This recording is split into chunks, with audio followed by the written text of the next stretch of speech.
Okay, thank you all very much for coming on this wet, cold night. I know there's other climate change events on in Glasgow tonight, so appreciate people coming to this one, and it shows you how the movement's going. I think there's 2 or 3 other events on in Glasgow tonight on a similar sort of topic.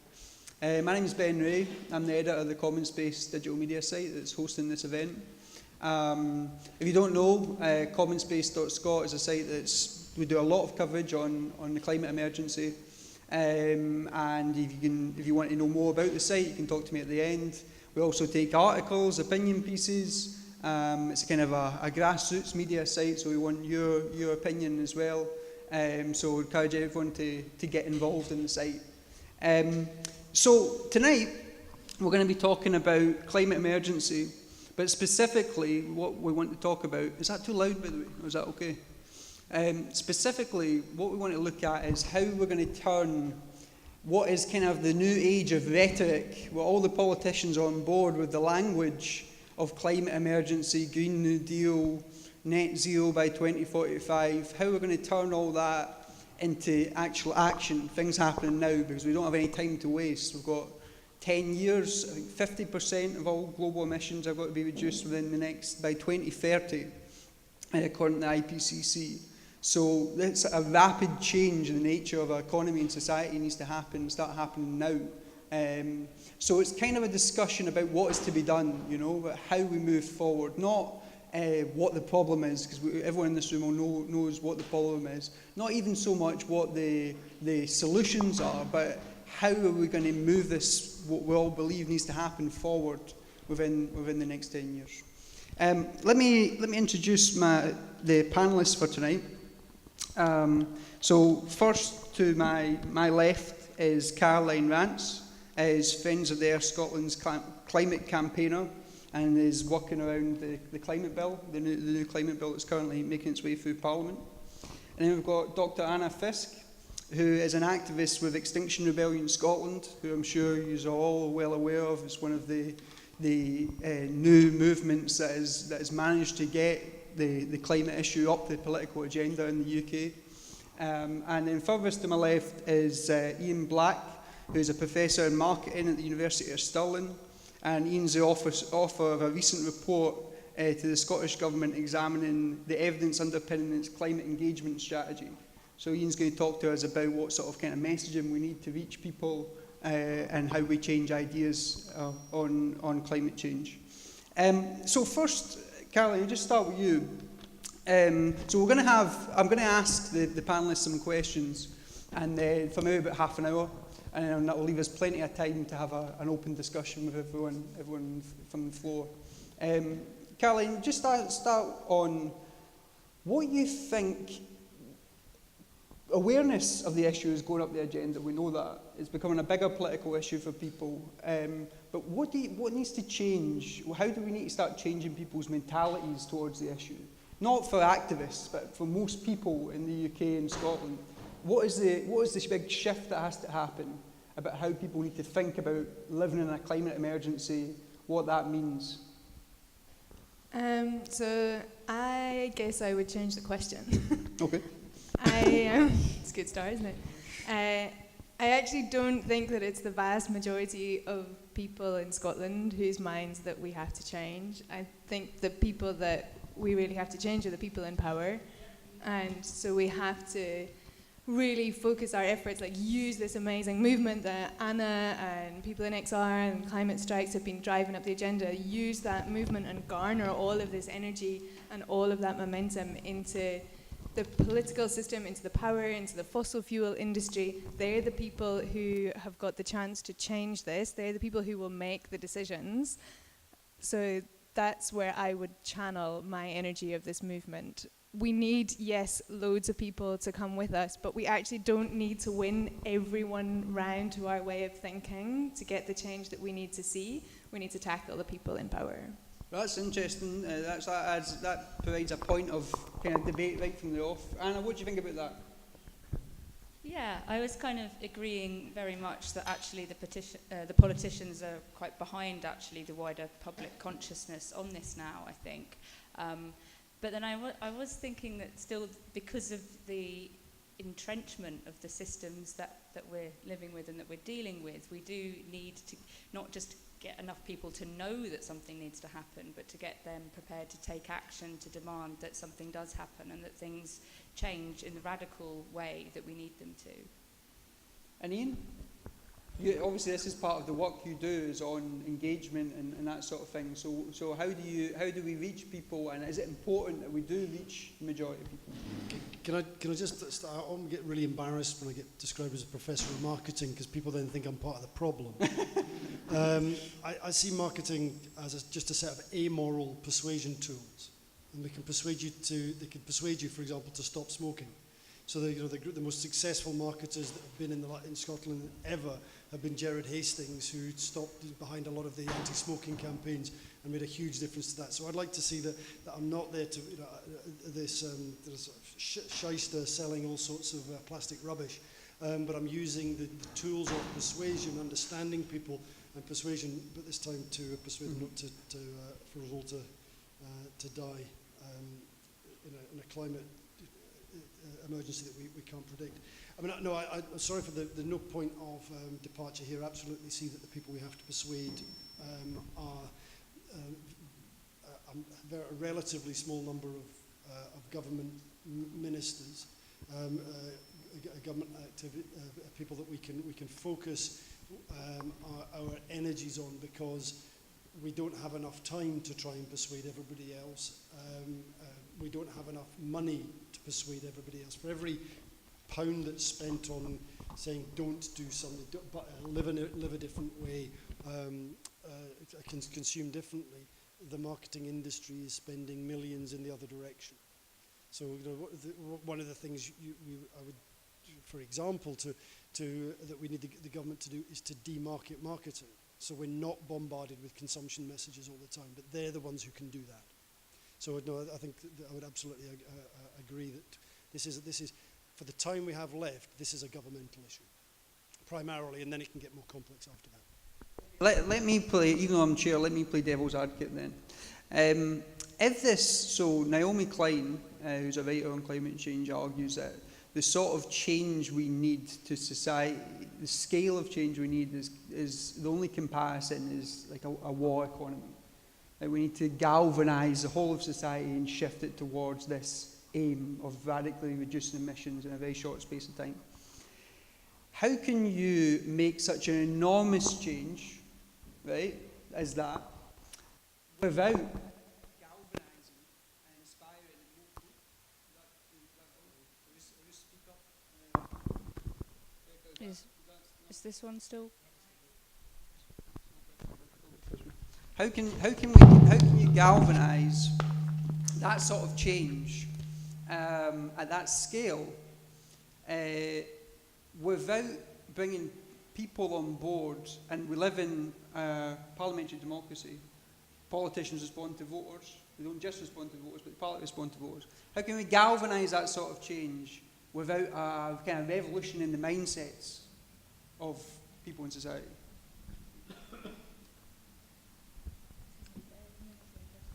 Yeah, I mean, I guess you're right to an extent. Like, we do need people to come with us. And, maybe we were a bit unfair on your first question. But I think, there's maybe two parts to this, right? The people that we need to engage enough people who care and get those people to be active. So there are loads of people who are, seeing the XR stuff, seeing the school strikes, reading the articles, but they're not active, they're not doing anything, they're not getting off their seats and getting off their phones and going out and making change. So we need to activate those people, and that's about empowering people and making them understand that they have a say in the system that we currently have, that they have power. And I think part of the response to your question, you're saying, how do we do this in a way that doesn't alienate people? I mean, we saw that in France, right, with some of the stuff that Macron was trying to do and the Gilets jaunes coming out against that. And that's because some of the things were profoundly unjust.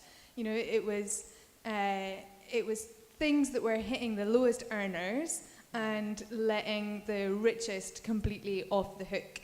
And so part of the way that we do this has to be just, and it has to be fair, and it has to be tackling climate change in a way that addresses those inequalities in a way that makes society fairer and makes society better. And part of that is that we do have to articulate the things that we want and the things that we don't want. Like, we have to talk about the way that we want climate change to be tackled, and we have to talk about who we want to own the power. Like, do we just want massive corporations to own our renewables, or do we want to own our own renewables and generate our own power and share that within our communities? Like, so I think it's about the way that we talk about it and the way that we deliver those solutions. The solutions have to be fair and they have to be just, and yeah, that does have to come from us, and that does have to come from people who care, articulating that and demanding that. Yeah, I mean, the climate movement has been going for a long time and telling a lot of very scary truths for a long time, and not been listened to. And I think part of that is the way that it's communicated. People don't really connect to graphs and charts. And I just saw that Scottish Natural Heritage have just got a report coming out about there's kind of it could be 10 years of climate apocalypse in Scotland, and the fact that an NGO like Scottish Natural Heritage are now using language like apocalypse is, I think, something that's coming from Extinction Rebellion and the climate strikes. The fact that we are starting to use this kind of language about it that is something that people connect with, and actually bringing emotions into it, not just talking about it in the scientific facts, which are absolutely vital, that it's all based on good science, of course, but allowing those other kind of forms of knowledge and ways of expressing oneself in the arts to come into that. So one thing I think that my own movement, Extinction Rebellion, has done really well is connecting people to that.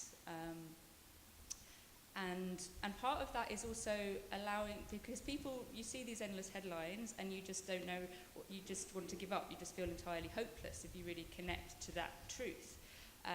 So a lot of what Extinction Rebellion is about is also supporting people in dealing with the emotional reaction to that, in saying, yes, you are going to feel a lot of grief. There is a lot of grief. This is scary, because you feel scared because this is really scary. So actually not always immediately coming up with the practical solutions, but taking time to really mourn the loss that we've already seen in my own lifetime, the loss of 60% of wildlife on Earth, for example. I mean, those are the kind of, when they're just painted as numbers, you could just brush over it. But when you really think about the truth of what that means, that loss of life, and that is something that is terrible.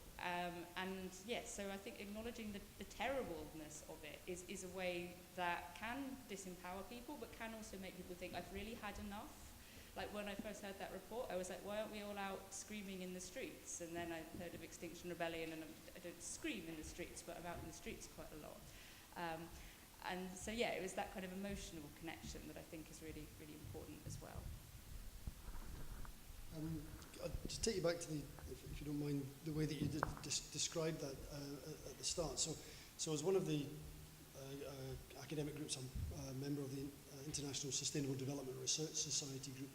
There was a subset in that think that the only time we will change when they call it the Pearl Harbor moment. So if we take you back to Pearl Harbor, America, out the war, just drifting along. Okay, it was helping out in the back. Pearl Harbor happens almost overnight. There's no car production anymore. Everything's tanks and everything's moved to a war footing. And it was incredible the speed of which it changed. So that's kind of where Naomi Klein's going with this one, in the speed of change. Now, the difficulty for the way that we think and the way that we assess risk is it's a lot easier to imagine bombs falling and seeing your sons die in Pearl Harbor, and then you're angry, and then you do it, the national collective behind. So I think what makes it difficult, what it's made it so difficult for us to act on climate change for so long, it's just been an abstract idea. Climate change, where we deal with weather, we don't deal with climate. We think in terms of what I'm going to act now, what's in front of me, what's the dangers that I'm facing, what the decisions that I have now. So how do we get people couple of years ago, I would have been thinking, well, I'm really not sure what the answer is and how that we get people to engage in climate change en masse in a way that means we can move quickly. I think now we've got the answer is that we are starting to see the effects. The effects are no longer as abstract as they were. They are starting to hit us. We can see that easy now to make the link between extreme weather events and climate change. And people understand that from the baking, the too hot holidays that they have, the incredibly wet summers that they may be having, the fact that food prices are going up. So I think it is making that concrete connection with what we're seeing now, with this much broader abstract problem, saying, well, and then the next stage is how we engage people to act with that emotion, because we don't act particularly well on cognition. We act on emotion. We act quickly. We don't think about it. We go for it if it's emotion. And I think I really like the way you were describing that mourning element. We have to mourn the fact that we can no longer be global consumers. We can still consume. We have to consume. Otherwise we stop breathing. We all die of cold. We don't make our own food. But there is a mourning of that. It's like when my gran was, when she was diagnosed with lung cancer, she was told, congratulations, you're an ex-smoker. And that was the way the news was broken to her. And that was an element of her life that she'd spent 70 years doing. It was put aside and to move on. There has to be that mourning of a part of you that is no longer possible, and understanding.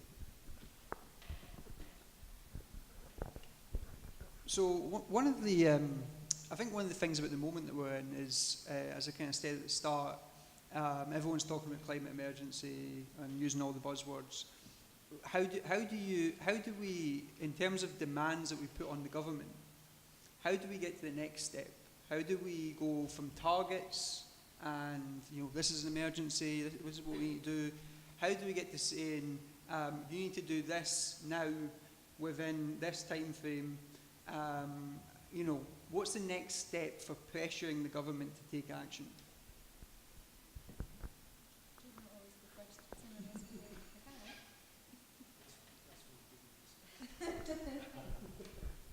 Obviously, Extinction Rebellion also goes call for the government to take action, essentially, the citizens' assembly, so the people can take action. Yeah, I was just thinking something that's maybe a bit off topic about how when climate emergency was declared by Nicola Sturgeon, I wasn't long back from the International Rebellion in London, and wasn't long back from what we did in Edinburgh as well, and so there's a lot of emotions and experiences all going on, and it was this massively euphoric sense that we really are changing things. This is something really effective. This kind of is half of our first demand of Extinction Rebellion is that the government tells the truth. The next bit is act as if the truth is real, which isn't happening yet, with legally binding policy measures. But I felt this massive high, but then the next day it was this huge, great big slump, because I was like, oh, they're really clever. Nicola Sturgeon's really clever. She's managed to say, oh, look, I'm doing something. I've declared a climate emergency. And yet this means now that this could be something that is their way of saying, oh, well, we've done something, we've acknowledged what you're saying, we're taking action. And a way of actually, by saying a climate emergency again and again and again, it's just this way of it stopping meaning something, actually. It's just now, it's a buzzword now. I mean, a few months ago it was a horrifying concept. Now it's just meaningless because it's said so often. And I felt like, maybe the politicians are beating us by doing this. But then I thought, but they have given us something to hold them to.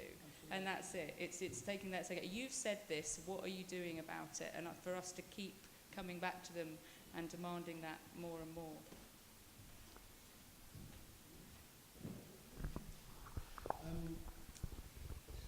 So what next? I mean, I think ultimately our First Minister responds much better to praise than she does criticism. Okay. So I think there has got to be a healthy dose of carrot with a little bit of stick attached to it. I think they don't like to be told that they're rubbish. I think we've got to. There's a framing issue. There's a hopeful framing issue. I think what they have, from my discussions, I had a couple of really fascinating meetings today. One with some of the lead policy officers at Edinburgh Council, because they've just declared their own climate emergency, is that the national government has to understand the complexity of the legislative changes, and that involves, I think, putting climate change as an overarching. I was using the expression, I think, kind of a Malcolm Tucker like character, someone who can just go and head kick every one of the portfolios to say that the overriding thing here is climate change. So when Stirling University would really like to put in a turbine on campus, so they've got a gas heating electric plant, and want to put a turbine in, but they're not allowed to because it ruins the sight lines between the university and the Scott Monument. We need to make a decision. What's more important here? And to me, is the understanding that there are so many things that the university would like to do but can't be stopped by the council. There's so many things the council would like to do but they're stopped by the national government. That there has to, the realisation is that this has to overgo all portfolios, and it has to take precedence. And that's where the head kicker needs to come. Whichever way, nice to them, whichever way that particular portfolio works better to do. But this is the overriding thing, and we can't get into the art of compromise all the time. Or maybe it's the Scott Monument, that's really important, so we better not. That turbine will be up for 40 years or something like that. We can bring it, when we've got a better solution, we can bring it down and the sight lines will be there. I think that's the realisation of just how that this is the overriding portfolio that directs all others. So I really liked it when you opened by saying, like, we're now in this kind of age of rhetoric about climate change, where it's a climate emergency, net zero 2045, like all of these, it's just new buzzwords. And I was actually really sceptical when Nicola Sturgeon made the climate emergency announcement. I mean, I'd be interested to hear what other people thought of that. But I was really sceptical, and I was like, I know it's a climate emergency. We know it's a climate crisis. Like, the people who've been living with this in the global south know it's a climate crisis. We don't need you to tell us that that's what we're in. We need you to act on it. So I was initially really sceptical about it. But as Anna said, it is something to hold them to account on, and we've already seen that is happening. So the Scottish Government were forced to change their policy on cutting tax for aviation, like as if the aviation industry need tax cuts anyway. But they've been forced to abandon this tax cut for aviation because they've been held to account. They're saying, you've said that you're in a climate emergency, so you can't do that thing. So we need to keep holding them to account on those things. And net zero 2045 is 25 years ago. That's long after the political cycle of any of the people who are currently sitting in the Scottish Parliament in Holyrood. So we need to really hold them to account, and there are some big opportunities which are coming up in the next year. One is the new climate change law, which is going through Parliament at the minute. That will be finished before the end of this year. They need to write that law to be as strong as possible. After that, they have to come up with this plan of how they're going to meet the targets they put in the law. So we have to push for that to be absolutely serious and full of the right solutions and not nonsense technologies that don't exist yet. The First Minister said that her programme for government, the sort of announcement that she makes every September about what's going to happen, she said that will be climate focused. So we have to push for what do we really want? Like, what are the solutions that we really want? Like, we have to be articulate about them. We have to set them out and demand them. What is the Scotland that we want to live in? What part do we want to play in tackling this climate crisis? We have to start talking about those things. There's going to be a national investment bank in Scotland that's also going through the Parliament. That bank should be putting in the massive scale investment that we need in green technologies and in the future, not in more money for oil and gas. There's going to be a new publicly owned energy company that has to be just renewable. So we've got these big things that are in the pipeline already that we really need to make sure are as strong as possible.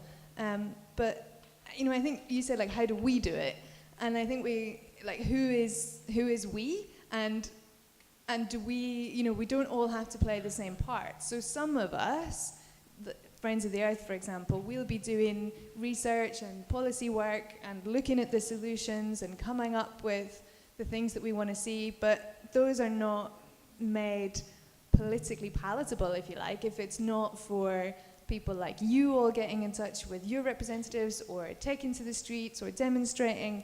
So there's a range of tactics. There's a whole different set of people in that we, and we all have different roles to play. And I don't think anyone should feel like they have to do everything. You know, you shouldn't have to feel like, okay, well, I've got to be at that demo on Saturday, occupying the streets, and then on Sunday I've got to be doing all my research so that I can talk to my MSP on Monday, and then write that consultation response on Tuesday. You know, some people have the time and the energy and the expertise to do that, and that's great, but don't feel like you have to do all of those things. There are great groups, great organizations playing their roles across this movement. Find your place within that, but collectively we have to be forging together in the same direction and getting really specific about what we want and what we don't want.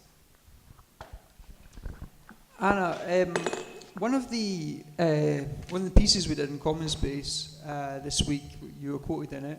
We were looking at how does the climate action movement, you know, the youth climate strikes, the Extinction Rebellion, how does it kind of escalate from here? Because it's achieved a lot from what it's done already, but how does it escalate? Greta Thunberg said in the last global youth strike, I think, not last Friday, Friday before, I think, or maybe it was last Friday, I think. Then the next one, they wanted to be workers to come out with them. So they want like workers to join the action, and that was, to me, that was an interesting idea, because it was like how you move from protest to actually, you know, something that could disrupt the system fundamentally. You know, imagine if there was a global climate general strike of workers, how amazing would that be? But anyway, my question is, what do you think, what does escalation look like for the movement now? What's the next steps that can really like take things up another level? Don't give away all your tactics. Yeah, so the general strike idea is really exciting. It's something that a movement called Earth Strike has been calling for quite a long time. Well, for about as long as Extinction Rebellion have been doing our stuff as well. So yeah, that has great potential, and to keep doing that, not to just do it for one day, but for people in various industries and various sectors to keep doing that. From Extinction Rebellion Scotland perspective, Caroline mentioned the climate bill that's being discussed in the next month. We really feel that because Scotland keeps touting itself as world leaders on climate change, because it's got some slightly more ambitious targets than everywhere else, we feel it's really important that even though we're a small country and a drop in the ocean in terms of carbon emissions and all that, but actually the world is looking to us, and this will be the baseline for what their legislation should be. So we are going to be making quite a lot of effort to really push them to make it a bill in much of the ways that Caroline is talking about. But also we are campaigning for Citizens' Assembly, as you mentioned, and the length of the electoral cycles is such an issue. The way that parties are funded is such a big issue, and we feel that when decisions on climate are put in the hands of ordinary members of the public who've been selected at random, and then it's through a process of sortition made to be representative of the broader population, and when they listen to advice from experts from various different fields. Actually, when groups of people deliberate together without any one person in charge trying to sway them one way or another, it's already been shown that actually a lot of really effective and decisions that actually do reflect the wider feeling of the public come out. So that is something that we will be pushing for a lot more as well.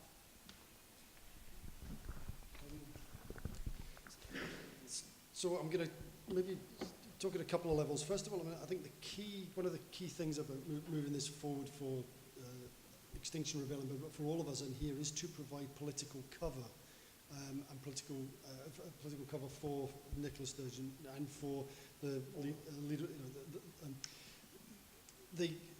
And this comes from sort of the notions that they are getting. There's a number of people, number of organisations telling them not to do this or not to go far enough, etc. So there's when they were trying to do the first of those days in Edinburgh, where they had pedestrianised the city centre, the lead on that was that she had an irate set of Twitter, which was just Twitter is always irate, but this was an irate spat on Twitter. Someone saying, "It is my human right to drive my car between the south of Edinburgh and the north of Edinburgh." And these are the people that get on to the local councillors, who then get a little bit scared and then think, "Oh, geez, I better back off because some Morningside NIMBY or Bearsden NIMBY is really going after me here." So I think providing cover for that to say, okay, for the couple of folk that are doing that, or the group that are doing that, there are more of us out here saying you've got to go faster and further. If I take it down to maybe a sort of very specific, a tactic, I would be interested in see how it would work. Each thing's rebelling, targeting the establishment in Edinburgh, targeting Charlotte Square, targeting the new club, targeting where the power has lay and still lies in many ways, rather than a parliament that wants to do something, but then there's the Charlotte Street partners on the other side making sure things don't happen. So that on a sort of a tactical, but at a broader level, I think we need to our action on the streets provide political cover for people on the whole who want to do the right thing. I think Nicola Sturgeon, many faults, she likes people and wants to do the right thing overall. So let's give her the political cover and then the support with a little bit of stick to make sure that she feels she can keep pushing on as far as possible. As far as is required. Caroline, last question I'll ask, and then we'll open it up to the floor.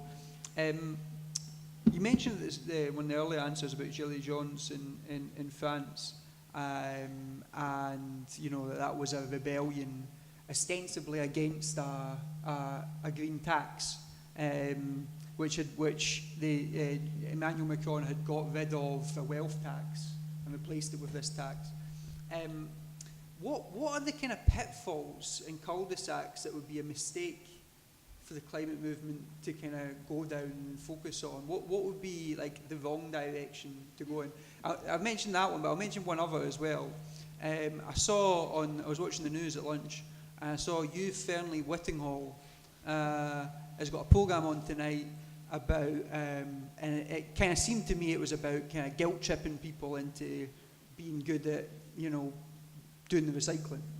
Is that another potential pitfall? The movement becomes like kind of, well, you have said that you need to focus on government and so on and forth, but that, it's about your personal integrity at doing recycling rather than about big-scale changes. I mean, you have no idea. Honestly, if I had £1 for every time I spoke about climate change and someone said, yeah, but, I do my recycling. You're like, that's nice. That's not really going to stop climate change. I think there's two very critical things you brought up there, and they're both linked to power. The first is we have to identify who holds the power. That's who is making the decisions, but also who is working really hard behind the scenes to influence those decisions. So the fossil fuel lobby industry, the motor industry, the road building people, the bankers, who is pushing behind the scenes. They're well paid, they're smooth operators, and they are working really, really hard to make sure that the money stays in their pockets and that we don't act on climate change because that is bad for their profits. So we have to be very clear about tackling the right people.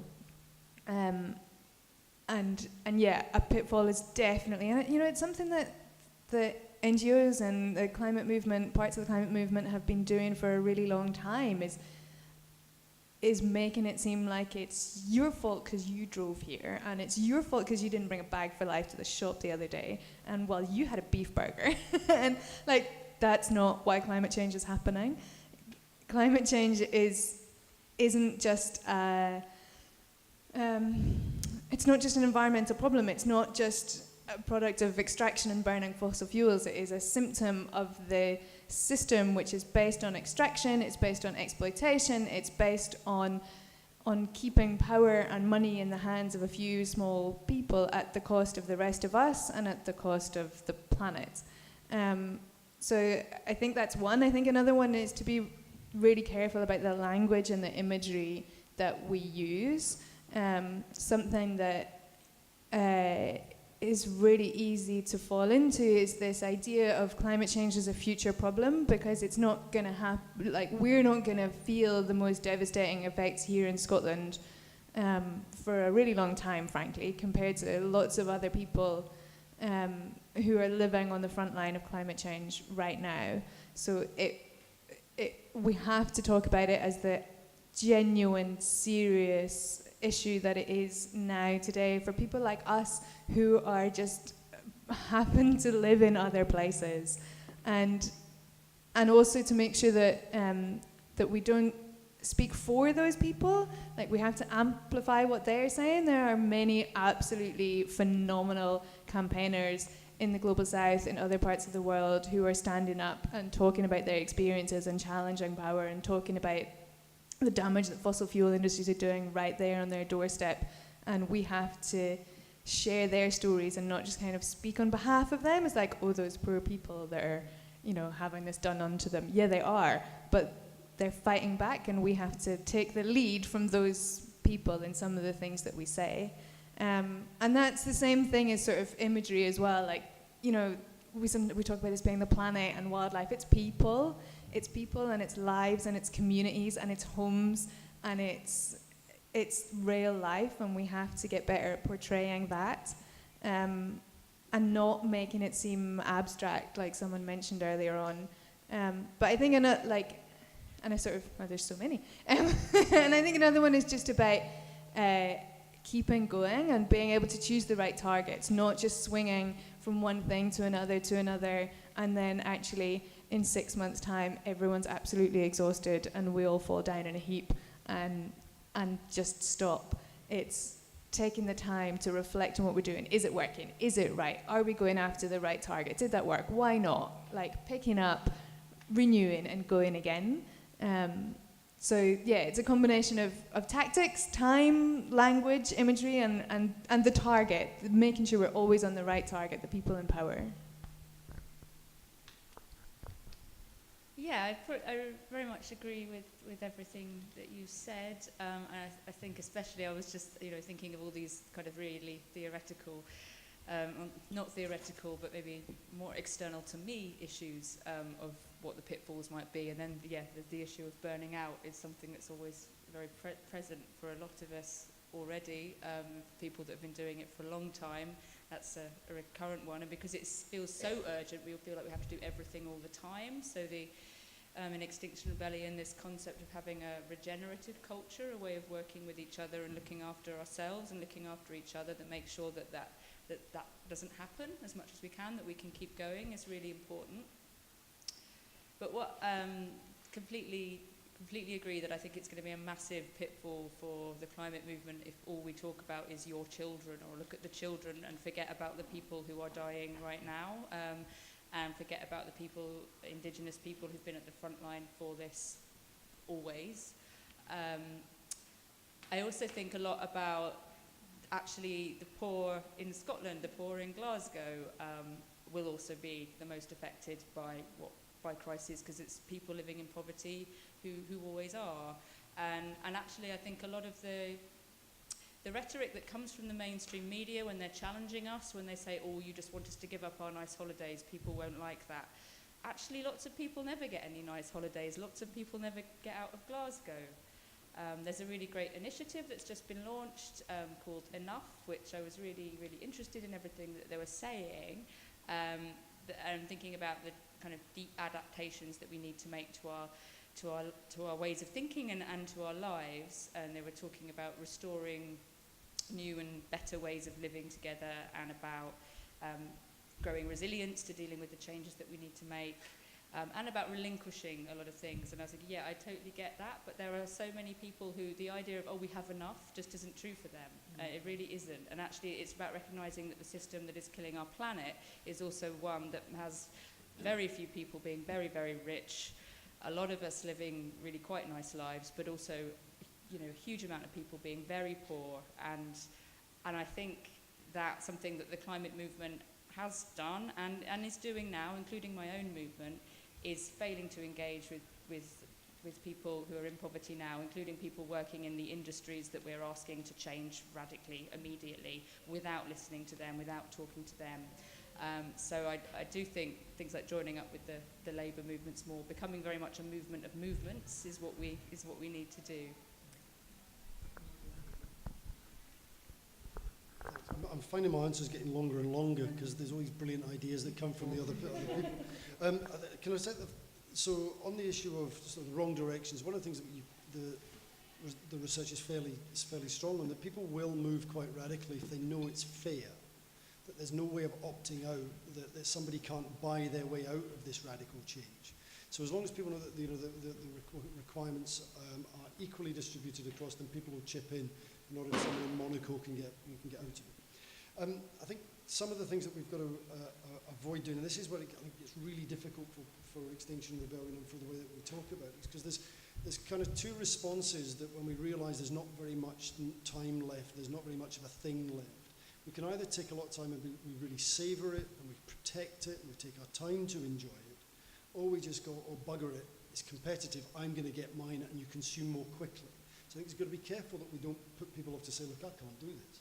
I don't actually really want to. I can't reduce my lifestyle like that, so I'm just going to go for it. I'm just going to live like the last days of Rome. So I think we've got to be very careful. And I don't know where that balancing point is for a movement to say we're turning people into the other forms.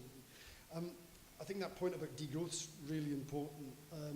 So this notion that we have enough, we have to have this message of degrowth overall, that our economy is too big and it needs to come small, but that's not to say, degrowth doesn't say that everything has to shrink. It absolutely identifies that for many parts of Glasgow they need more consumption, they need more heating, they need more opportunities for travel, and obviously to the global south as well. So I think so we have to target that be careful with that message. That the final one I think that I would say is that we've got to be careful not to think this in cognitive terms, go down to sort of, if we change people's beliefs, we'll change their attitudes, we'll change their intentions to act, and then we'll act differently. So this is a theoretical model that's been at the heart of climate, behaviour change for sort of 25 years, 35,000 studies based on this particular. That takes us into the minutiae, and it takes us into recycling discussions, etc. I think that what as Scotland needs to do at the moment, what we can do is go after those structures that support the people in power. So the structures that support the people in power in Scotland are land reform. We get radical land reform and put land back into people's hands where they can work collaboratively and collect for their own power needs, for example. Not only do we engage people to find the solutions for themselves, but we take away the power from the Duke of Buccleuch, etc. So I think that that's what if we go around there's a number of radical structural changes that Scotland should be doing anyway. But how do we get the power out of people's hands? We take away the structures that support them. Yeah. Great. Okay, so we've got about 45 minutes for like kind of open discussion. I'm going to take maybe 3 or 4 at a time, and then bring it back to the panel. So you just want to put your hand up, and I'll just try and take a note. So will we use the mic, or folk? Yeah. Okay. Let me see if we can get this one. Is that one? Right. Okay. Now don't shout into it. Right. One. Keep your hand up for a second. I'll just take a note.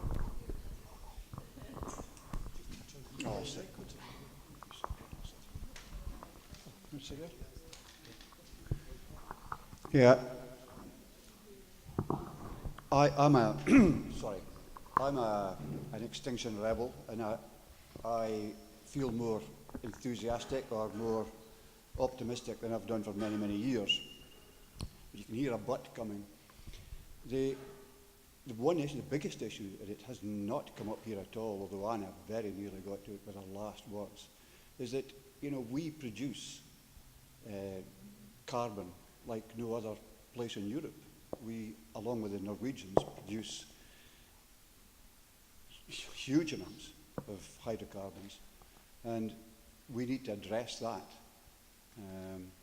The other, I'll keep this very short. The one other thing that's exercised me over the last period is that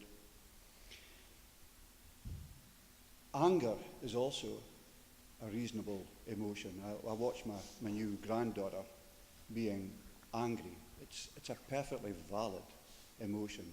And I mean, I do believe in respect. I've never found conflict very easy, but I do know that we need to include this in the way we talk. I mean, there needs to be a recognition of that, because quite frankly, most people, and the people that are really going to be affected by this, are very, very angry. Anyways, that's all I wanted to say. Great. That's the sort of length that we want, so well done. I think it would be a bit long. Well, try not, I'll cut you off after a few minutes, right? Alright, thanks. There's 6 or 7 people. Alright, okay. So personally, I also feel very optimistic. Maybe I'm naive and feel in such a way. The way from my perspective, the way I see it, Extinction Rebellion, although the positive impact cannot be denied, the way I would see it, if I was a commuter and my day had somewhat been interrupted, I would feel quite irritated, and I'm sure a few people do. One thing, the way I think that's being portrayed to the people, I don't think that's right. I think that the climate change problem should be, the solution should be sold as like the problem had been, like the problem had been sold to us with a more optimistic view of the future, with us living closer, both figuratively and literally. I think that would be more beneficial for society. Public transport being a more social society, and yeah, I think the way that it was portrayed especially in the US, with all the motorways being built, all the motorways being built, I think it should be portrayed as something like that instead of the world's going to end, everyone's going to die. I think it should be portrayed as here are these solutions, and it's going to be really cool.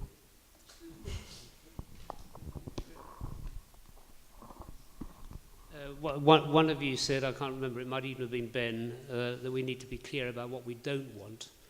It seems to me that a very good example of something we don't want, but we seem to be landed with because it's gone through the Scottish Parliament, is their economic policy, which is summarised by a word which the Growth Commission, which denies everything we're talking about. So I wonder what we're going to do about that. Yeah, I wanted just to say just a couple of words about the question of what we do. And just two things in context, I think. I was at a conference in Aberdeen last week called New Tech to Clean Tech. And it was interesting because it was mainly people from the oil industry talking about how much they were doing for renewables. And they told a good story. I went away and looked up what else they were doing after the conference. And yes, they are doing more around renewables, but they're doing even more around hydrocarbon. And companies like Atkins and the Wood Group and so on are part of a global system which is aggressively and competitively trying to exploit and extract the maximum of hydrocarbons. So yes, they're doing more renewables, but they're doing other stuff as well. Now, that sounds a negative place to start. I think we have to recognize that big picture, recognize the vested interests, and actually the demands we make interact really intimately with the way we build the movement, because I think we have to make our demands around the issues that really affect people's lives. Most people distrust politicians. Most people think that nothing good is going to come out of Parliament. And in that situation, I think we have to be really both have our eyes on the big picture and also think about specifics. So I live in Edinburgh. Edinburgh is going to build 60,000 houses over the next decade.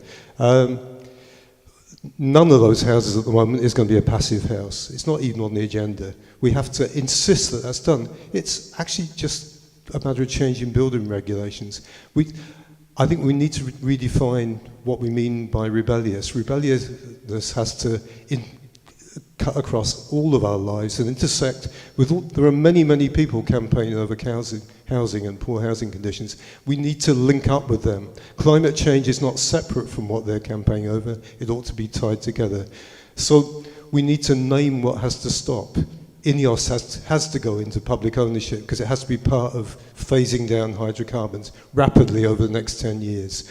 The Friends of the Earth report is amazing because it actually does explain where the jobs come from in that. There were more jobs in phasing down hydrocarbons than there are in sticking with the status quo. But as a movement, as a climate movement, we'll only win people's hearts and minds if we say those things out loud, up front, all the time. We have to win people to the position that, yes, change is coming.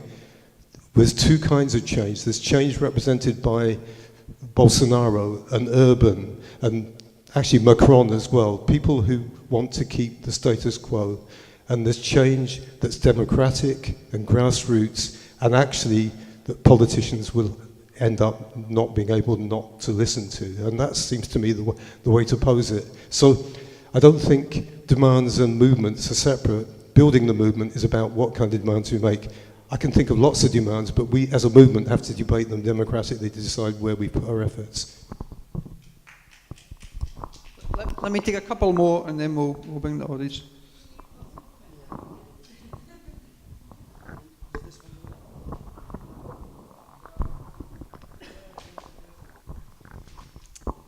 Hi. I'd just like to pick up on what this gentleman was saying about feeling empowered by anger. I am very angry about the big oil and gas multinational corporations who are the ones who are causing most of the climate change. 100 companies cause 71% of emissions, and we are giving our power away to them. We need to take that power back from them, and we need to decide, do we want our money to be spent by them causing climate change? Now, what I'm talking about is things like local authority pension schemes, which have got millions of our money is invested in them, which is causing climate change. So what I'm talking about is divestment. That's what we need to start doing right now.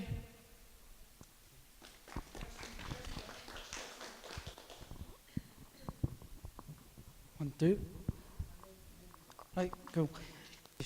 Right, tell me if I'm too loud here.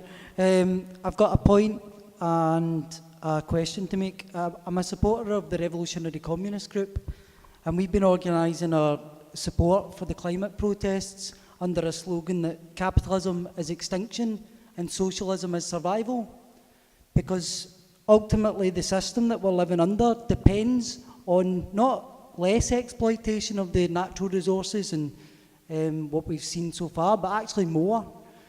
So we're facing one way or another a confrontation between an old world and a new world that has to be built. So I think that's got to be part of the talk when we speak about change. What are we talking about? What's the problem? It's capitalism, it's systemic, like the young people have been saying.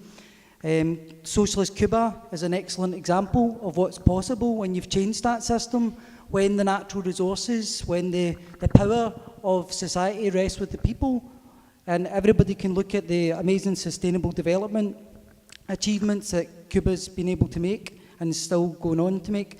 My question is, Assad Rahman, or Raymond, I don't know how you pronounce it fully, from the organisation War on Want, he recently wrote an article in The Independent, and he made the point that the Green New Deal, as it's been described, that Corbyn and Sturgeon and others have spoke about, he pointed out that this would actually, under this system in Britain, be a new form of colonialism, because instead of extracting oil and gas and the kind of things that we extract right now, instead the poor world, the oppressed world, would instead be exploited for the metals to forge this new energy revolution. the cobalt, the lithium, silver, copper would be replacing oil, gas and coal.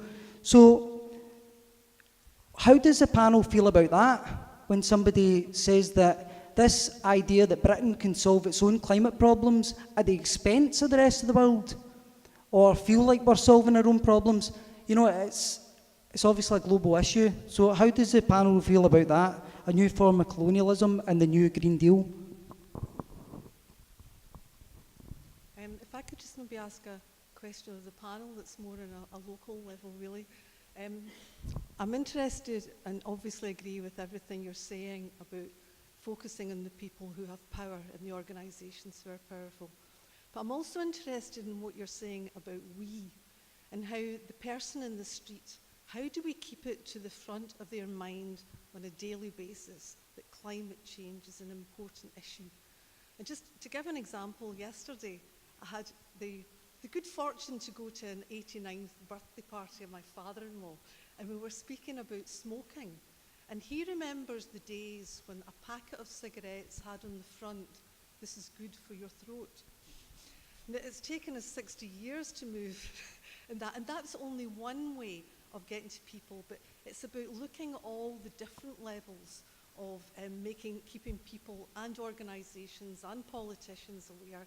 But I'm interested in the panel's view on how we keep people in the street informed daily, remembering all the time.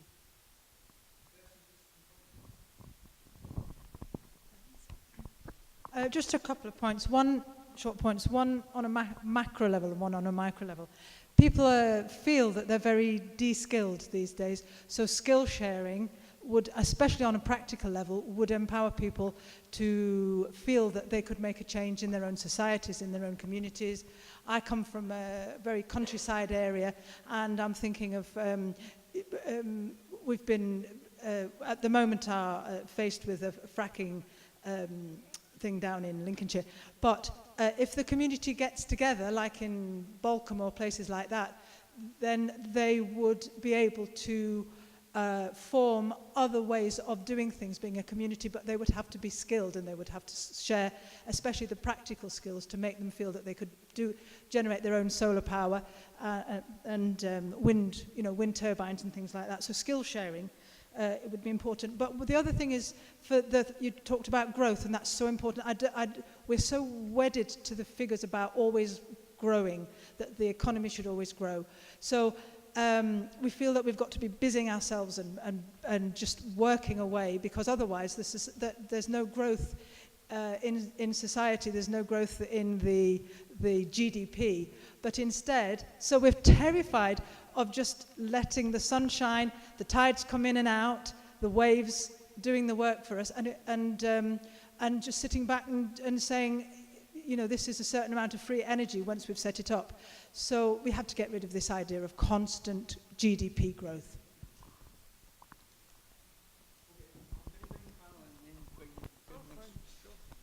So you got a whole host of questions there. I've seen you've been scribbling away. Who wants to go first, Carly? Well, luckily, there were some common themes. First of all, I can't believe we just talked about all of that and didn't mention oil and gas. Yeah, I mean, you're absolutely right. Oil and gas is often the big elephant in the room here in Scotland when we're talking about things. The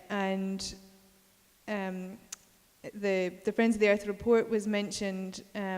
So this is a report that came out, Friends of the Earth Scotland Platform and Oil Change International, a couple of weeks ago. It's called Sea Change, and it looks at UK oil and gas. It looks at the North Sea specifically, and what needs to happen in terms of shutting down the North Sea, but crucially making sure that as we shut down the North Sea, that we support the workers and the communities who are currently dependent on those jobs.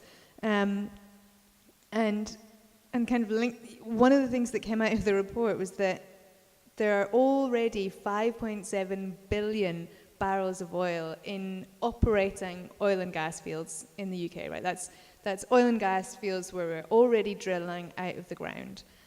But government is supporting industry to keep looking for more oil and gas and to keep drilling out more. They want to drill out an extra 20 billion barrels. Now, the 5.7 billion barrels that we already have is enough to smash our carbon budget under the Paris Agreement, and they want to take out nearly 4 times as much. That's just bonkers. That we need to be really clear about talking about North Sea, but talking about it in terms that, yes, we need to shut it down, but that means a planned phase out. It's a managed phase out away from oil and gas and into new industry.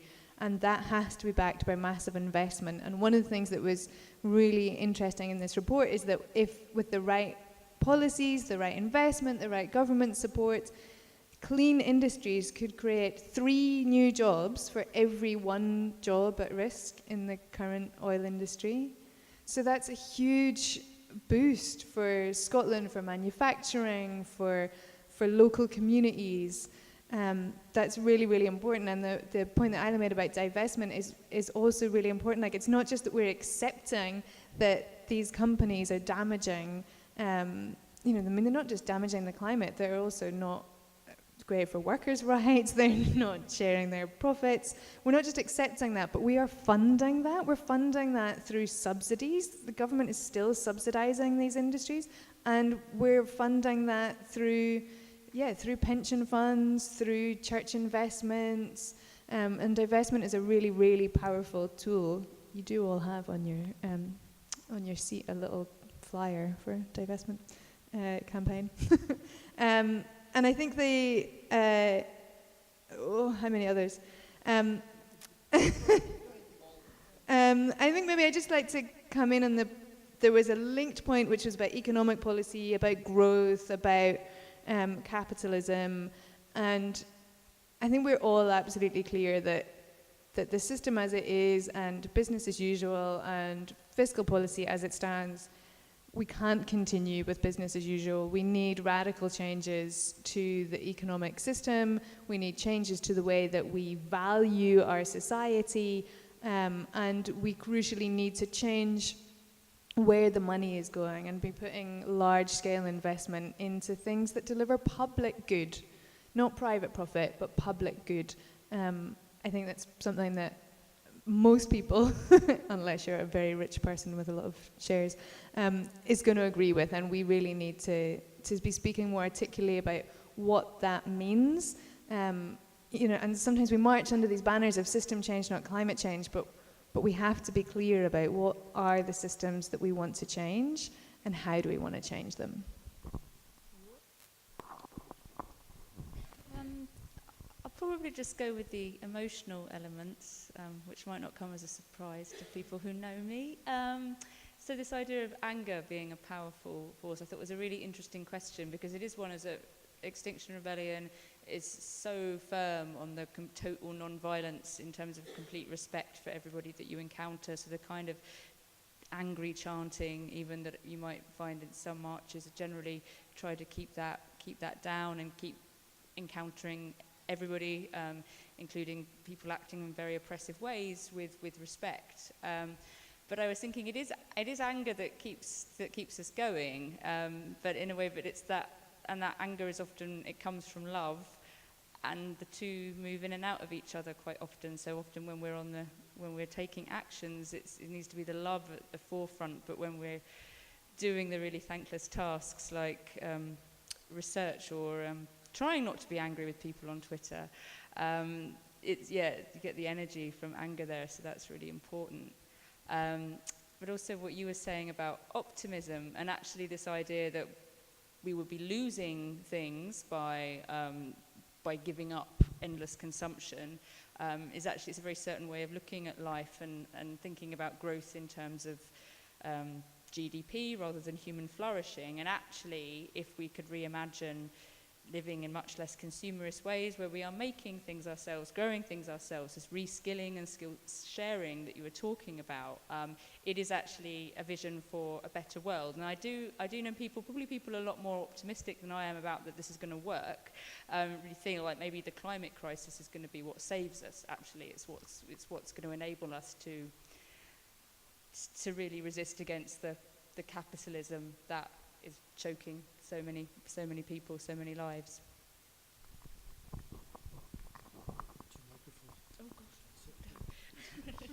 share one, not have two. One's more than enough. I'm really struck by how you can weave a kind of narrative of a conflict over, or trying to reappropriate the word growth through many of the comments. So if we start with the negative side of things, we'll start with, of course, we are just trying to overthrow global capitalism. So we give ourselves that lofty ambition. But it does take us down into an absolute concern and a huge inconsistency in the SNP that on the day after accepting growth-based economics from now into the future from a corporate lobbyist, we then have a climate emergency declared. So they have to be held very, very accountable to that point. And I think that's something those members of a party do. But then listening to the rest of you, it was this the number of excellent points in different ways. It was about the growth of skills that we want. It's this growth in community that we want. Capitalism and the way we've lived the last 40 years is we've kind of lived in the shade of that. We've withered on the vine. Our communities have withered on the vine. Our skills have been reduced, and then obviously our ability to grow our own food and all these other things. So this really strikes me about this is a battle for the reappropriation of the word growth and what we want to grow. We want to grow our health, grow the strength of our communities, grow our food, grow our skills. But at the moment we're into this. The other side is that we're into this battle that growth is bad. Well, only the capitalist growth-based economics is bad. The rest of the growth stuff's pretty good. So I'm really enjoyed listening to many of your comments because it's clarifying my own thinking here enormously as well. So thank you. So I'm going to bring there's lots of hands up. Bring people back in. There's about 20 minutes left. I kind of want to set a challenge for the people contributing from the audience as well. I think every movement needs clear priorities. So maybe in the remaining time we've got left, maybe part of your contribution you can say, what do you think is the one or two things that are essential for this movement to start doing, to do more of, and so on and so forth? I think you in first. Where to start? I've got an observation about language. Even Caroline, as a climate campaigner, is using this term climate change. Can we lay that down? Can we use the notion, the term climate disruption? Because this is what we're experiencing and we're facing. Global heating, not global warming. We're consciously heating the world through our actions. Climate emergency is the term that's come into, and maybe you're saying it's being devalued, but I still think it's the right way of framing it because it makes people think that it's something we have to do something, we can and have to do something about. So that's the first thing. And in that respect, when we were campaigning in Edinburgh for the City Council to adopt, in their climate emergency declaration, to adopt a target of, I think the UK Committee on Climate Change calls it net zero, which is also horrible, terrible term. Instead of saying carbon neutrality, carbon doesn't mean nothing to nobody. So if we use the term climate neutrality, that's what we're aiming for. We're looking for a climate neutral capital or a climate neutral community. So that's one thing. The other thing is I was a bit late coming because the other end of Govan, a whole gang of people were launching, with Catherine Trebek and a whole load of others, were launching something called Enough Scotland. And so in terms of reframing, I'm wondering what you all feel about how they've got 4 themes that they're going to be working on. Where's my bit of paper? They're launching a degrowth commission. So I hope that I think that would be addressing quite a lot of people's concern about this sustainable economic growth, or now it's so-called inclusive economic growth, which is sustainable economic growth. It's all tosh. So maybe that's something to watch out for and get involved in, and so on. So that's just two points really.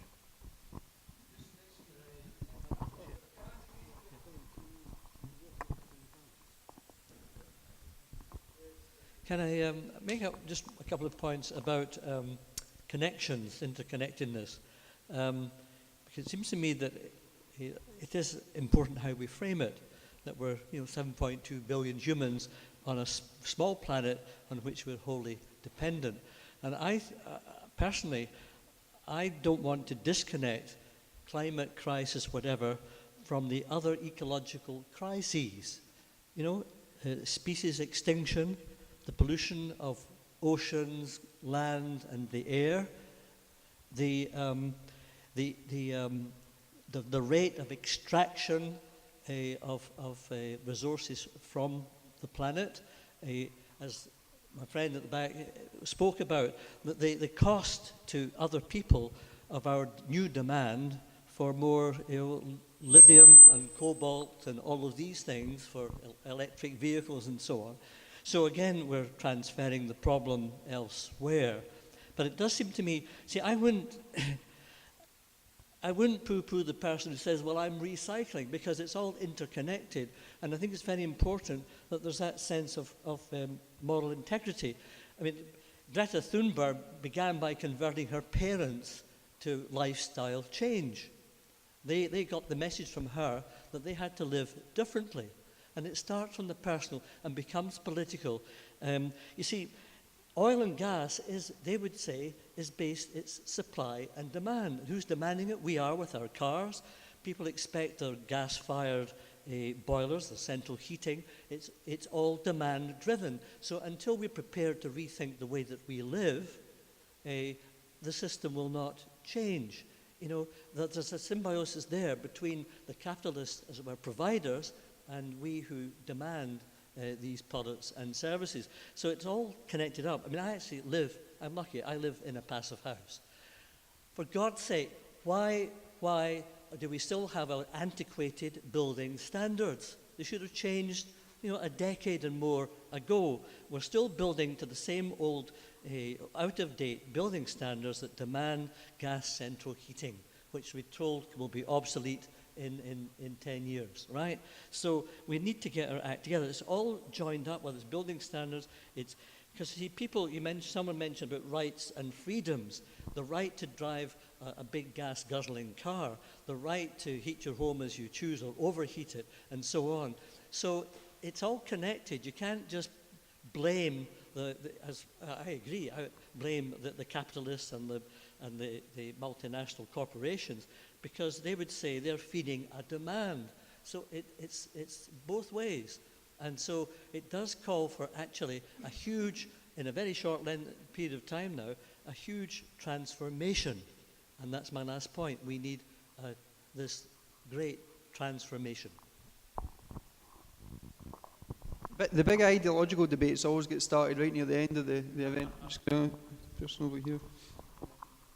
And Ian's chastising me about gender balance, so help me out.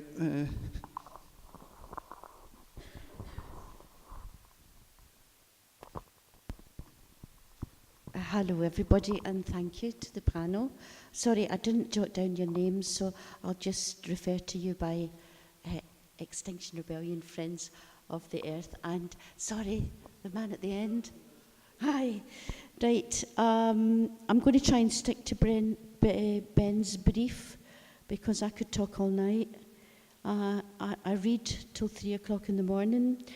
Some of the stuff I read, I'd like to say before I go on to the brief about solutions, are from people who describe themselves as eco-socialists, and I like it. I think that's what I am, bringing together socialism and ecology. And I was awful glad that we got round to talking about capitalism, because the new pharaohs like Sir Jim Radcliffe, who became Sir Jim last year as he was about to move to Monaco to save $4 billion in taxes, thanks to Price Waterhouse. They're completely beyond accountability. So that's one of the things to do. We have to think about how we stop tax evasion. The other thing in terms of solutions, and we've hit on it, and thanks to the comments from Friends of the Earth about how to change the economic system, I'm going to ask people to consider what we produce, how we produce and say whether or not we adhere to concepts. Marx's idea of controlling the means of production has never been more relevant, because who owns it controls it. We have a concentration on waste, absolutely. The man just before me spoke very eloquently. Absolutely, ocean cleanups, better waste management, circularity, recycling, all commendable, but we must also talk about production, about what is produced, because petroleum products continue to dominate, so waste and horrendous pollution will continue to build up. So the antidote, the solution, I was awful glad to hear Pete from Scott E3 talk, because one of the solutions would be climate jobs.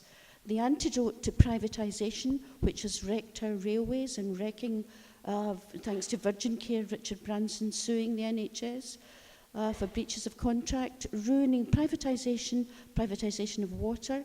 Privatisation is the enemy of environmentalism. So the antidote is public ownership, learning from the mistakes of 20th century nationalisation with remote management, duplication, bureaucracy, and so on. I'm talking about workers' control, state control assets, workers' control locally on the ground. Engineers know how to sort some of the problems better than politicians. So divestment and reinvestment with worker control would be a good solution, and it's under the banner of democratising the economy. And there's a really good guy from Glasgow Uni, Andy Cumbers, who's done lots and lots of work on that. I think Friends of the Earth mentioned the Scottish National Investment Bank. There was a call from Robin McAlpin for an advisory group that would be made up of environmental groups, trade unions, women's groups, community groups. So far, that advice has not been taken, so how the investments flow from that bank has to be one of the structures that we keep our eye on. So I hope some practical solutions there. Thank you.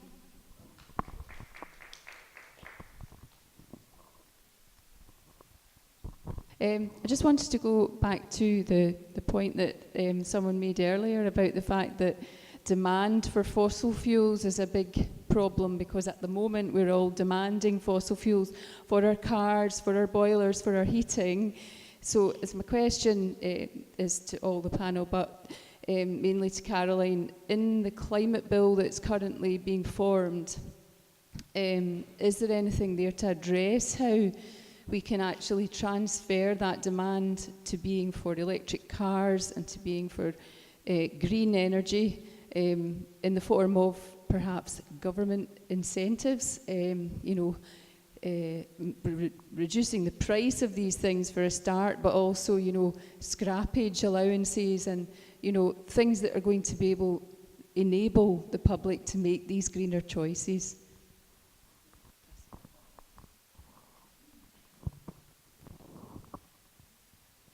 Thank you. I think that one of the things we're doing with the Solidarity Against Neoliberal Extremism, the SANE Collective, we are going to look at a public sector debt audit for the city, because we think we have to radically transform our responses to the climate situation at the moment. So that means the Lobo loans, Glasgow's the third most indebted local authority in the UK. We're paying loans now up to 2046, money which is going out to hedge funds to fund a high interest, money which is needed now to address austerity and to make the real changes, the Green New Deal.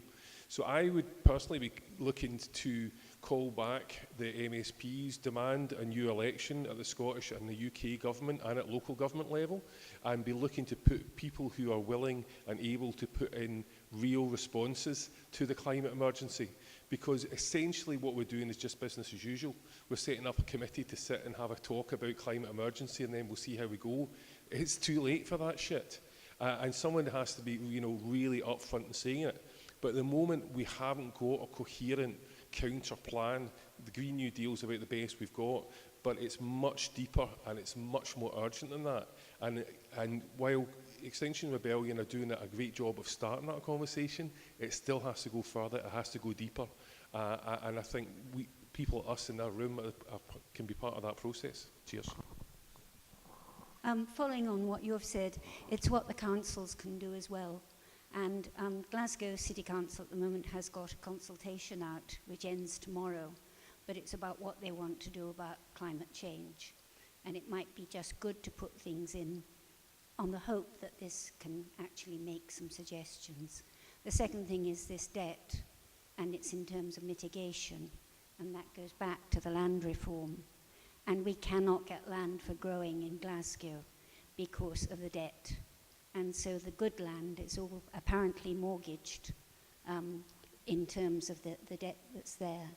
And so things like Daldawi, which used to be for the horticultural people, and has got glass houses and got really good land and will make a really good market garden, it's not possible because they're going to sell it for houses. Now, people need houses, I agree, but we also need market gardens, we need local food supply, we need to look at all that. And so we have to look at what the councils are doing as well. Get on the consultation response tonight. Right, the first thing I'd like to do is to give Commonweal a task. I'd like for Commonweal to do an analysis, a financial analysis of how much it actually costs the individual person to own a car. My understanding is that for the vast bulk of the time, probably about 700 hours to 1,000 hours, that's your motor car is used for that. For the remainder of the time, it actually sits outside. It either sits outside your work or it sits outside your house. And therefore, to that extent, there cannot be a better time for a demand for an integrated public transport system. And I think that if we actually cost it, we will find that we could run it for free. People could use it for free. But if you demand the right to sail through Edinburgh in your big car, it'll cost you 200 quid a day. Quite simple. This time what we'll focus on is making sure that rich people pay. Rich people pay for that. Now, we could also embark on schemes which would in Astley in Ayrshire, quite close to Hunterston Power Station. Hunterston Power Station has got 800 employees. It buses them in every day. It buses them in. It picks them up from all parts of Ayrshire and buses them in. So that's something that we could look at. Aberdeen, a local authority, has got a fleet of hydrogen buses. Why don't we have hydrogen buses? They don't create a chemical problem or an effluent problem. My understanding is that when you hydrolyze water, you produce 1 atom of hydrogen for 2 of oxygen. Ozone, which is the thing, which is the lack of the ozone layer, is the thing that's actually causing us some of the difficulties. Now, I'm not a chemist, but could somebody in Commonweal, because you've got smart folk there, have a look at the chemistry of that to say, okay, we're good at putting unhealthy gases into the atmosphere. Could we put healthy ones in? Could that be something? The last thing I'm going to say is this. Have confidence. Have confidence.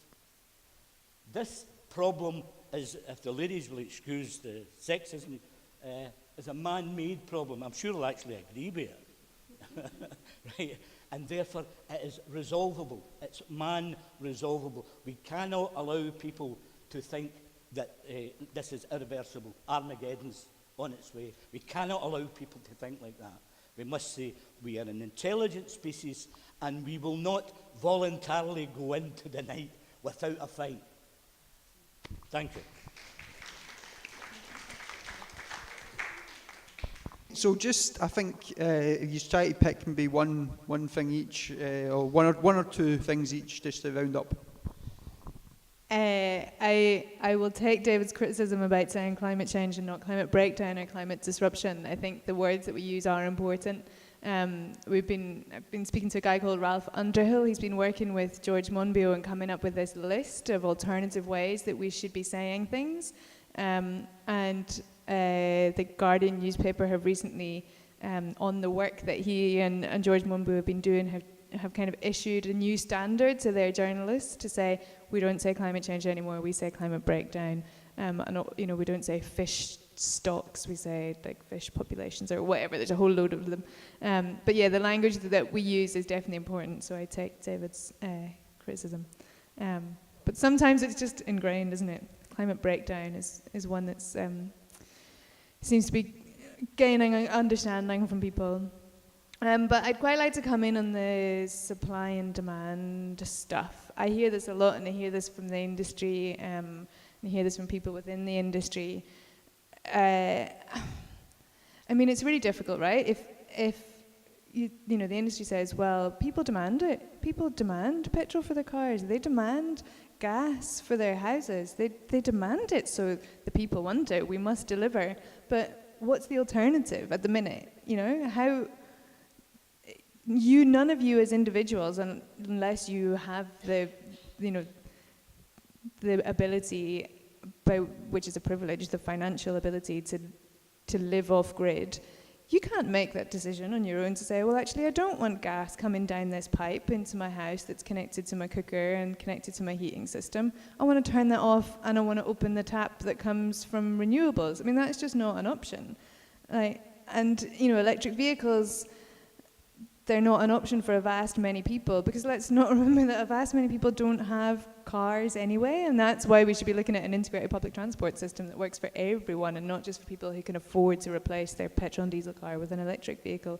So I think the question that was asked was, how can we enable the public to make those choices? There is nothing currently in the climate change bill that talks about that. The government are trying to keep the climate change bill, this new law, they're trying to keep it so narrow, they just literally want it to be about targets, and that is not an adequate response to the climate emergency. An adequate response to the climate emergency is to pass a new law which sets the targets, but which also sets the measures that the government will deliver to make sure that people can switch, because that's the key thing about behaviour change, is that you have to have an alternative, and the government has to provide the framework for us to be able to choose that. I was able to come here tonight by getting a train and then getting the subway, but people coming from somewhere else might not have had that option.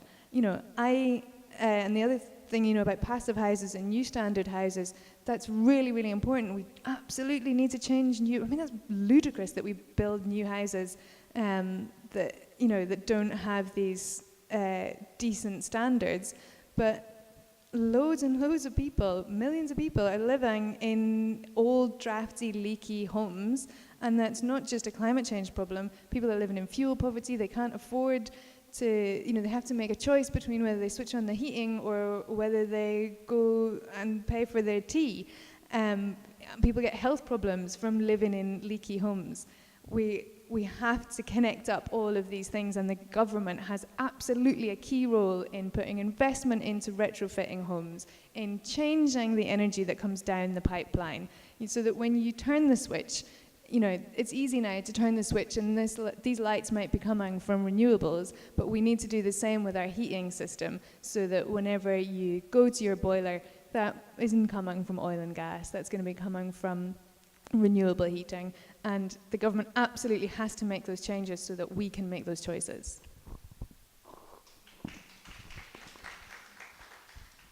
Yeah, I was a bit scared that the kind of answers and ideas that you've all been speaking about was the kind of thing that I was going to have to be talking about. I've only actually been an activist in ecological and climate crisis for 6 months, and although I've read a lot of stuff, it's not something I have definite answers for, so really the really important thing is making spaces for these kind of ideas to be talked about and for them to actually be put into practice, which is going back to the idea of the People's Assembly, and actually that people from all different walks of life have lots of really creative and interesting ideas about all the different ways we could change things.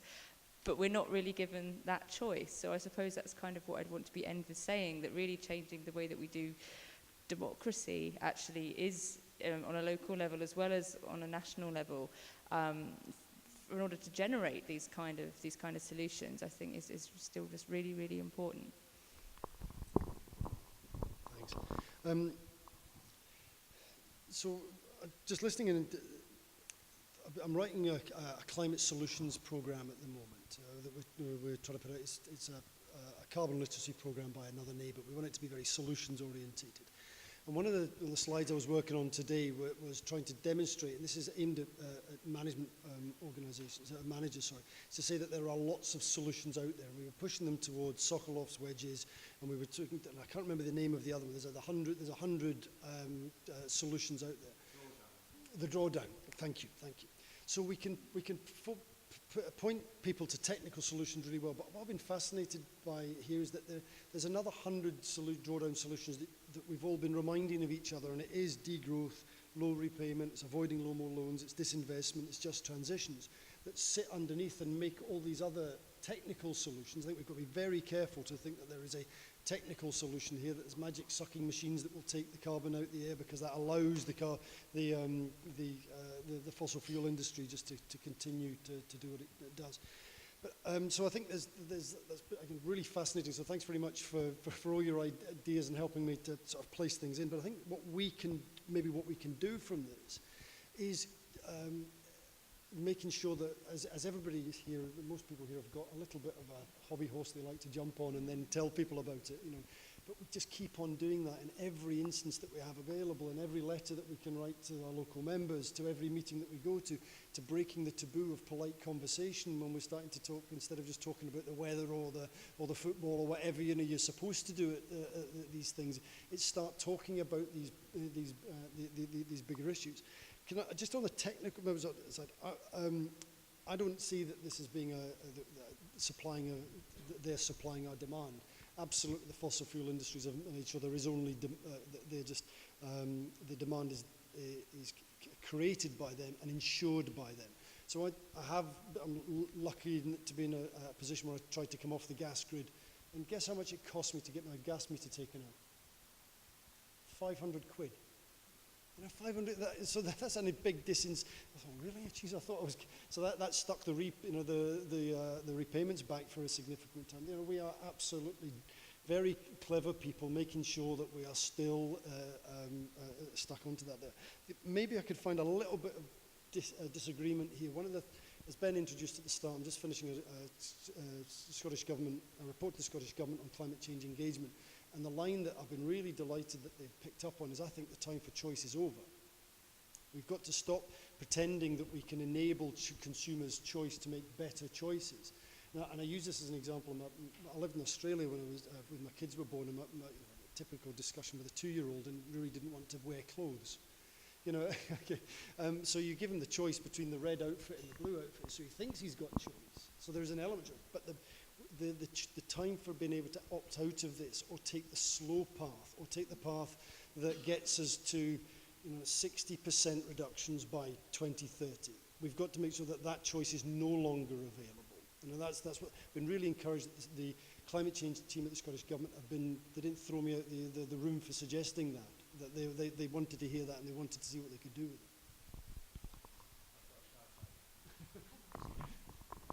You've all got shout-outs. Jesus Christ. Oh, okay, very quick shout-out. Well, we've been talking about, someone already mentioned Jim Radcliffe. So Jim Radcliffe, who makes all of his money from INEOS and then goes and lives in Monaco. And we've talked about affected communities and people affected by climate change, and it seemed a very distant thing. And we have to remember that there are people in Scotland who, we have our own impacted communities from the impacts of climate change, and those are by and large the people who live around Grangemouth. There's a road, Bowness Road, in Grangemouth, and there something like 5 of Scotland's biggest climate polluters are placed along the Bowness Road. That's INEOS petrochemicals, the oil refinery, the Forties pipeline that brings down oil from the North Sea. So Jim Radcliffe and his INEOS cronies, they want to shut the Bowness Road because they want to do their things in secret and private, their own little route in and out for their industrial complex, and that is an absolutely vital route for the people of that community. Grangemouth is more than the industrial complex. It is the people that live there, it is the communities, it is the schools, it is the local people, and they're having a get on your bike. They're having a protest this weekend to get on your bike or walk, just to go down the Bowness Road and say, this is a place for our communities. This is not for any of us. This is not for you to take. So if you can go along and support it, that would be absolutely brilliant. And if you can't, get someone else to go instead.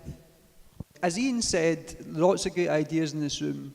And I just want to make the point again that CommonSpace is a site where you can get your ideas out. We encourage people to write into the site and contribute. We've been running a week of special coverage on climate emergency this week. It's still running, so if you want to write something, send it in. We'll publish it on the site. You just email media@common.scot and you'll get it through to us. CommonSpace holds monthly forums. So we do this on the last Thursday of each month in the Kinnan Park complex. This is where we're based as well. We're not based inside, we're in the little hut across the road. So we have them every single month and the last Thursday of each month, except next month. Someone nipped in and booked the room in front of us, so we might do like a social or something like that next month instead. But in August, August 29th, last Thursday in August, we've got Richard Murphy, who's one of the kind of people who's been working on the idea of a Green New Deal for a long time. He's based in London. He's going to come up and speak on a Green New Deal for Scotland. So that's August, I think it's August 29th, the last Thursday of August in here. So you're all welcome to come to that. And just very finally, CommonSpace is as I say, is a grassroots funded organisation, we're a non-profit. So if you do want to support us, be part of CommonSpace, you just go to commonspace.scot and at the top there's a button that says support CommonSpace, and we're delighted for anyone who wants to get involved in that way. So thank you all very much. Thanks to the panel. Thanks to the audience, great contributions. And some of us are probably going to hang around and maybe go for a pint or something like that, so you are more than welcome to join us. Thanks again.